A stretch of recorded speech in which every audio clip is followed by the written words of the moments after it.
Shalom from Jerusalem. This is Uriel, LCP, Independent News, Jerusalem, Israel. Ma'am, what is your name? Shoshana Mendoza. Shoshana Mendoza. Shoshana, what do you think about the so-called peace within Israel with the so-called Palestinians?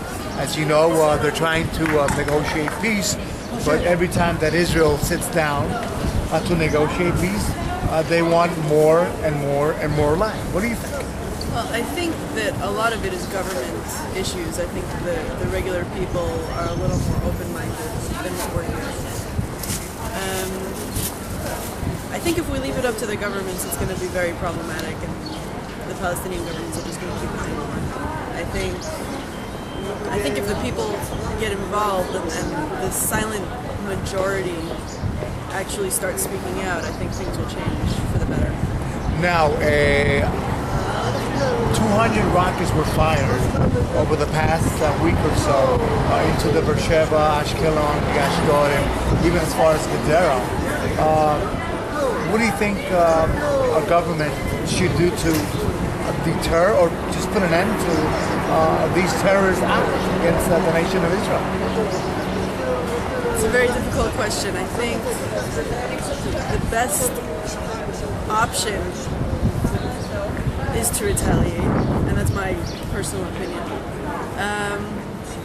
But I think there's something very true to the idea that war begets war, and I think the government is also very afraid of how the rest of the world is going to perceive such an act, which is a problem because every country is entitled to protect itself and its citizens. Now, one final question. As you know, Syria, Assad is trying to take total control of Syria. He's killed, his regime has already killed over 7,000 Arabs. And we might face possible war with the Syrian regime. If it were up to you, would you dialogue with Syria, or would you respond to any attack they would try to do to Israel?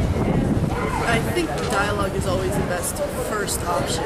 If they're going to attack without attempting to negotiate, then I think retaliation is the only way to respond to such a violent nature, because they're not going to understand speech.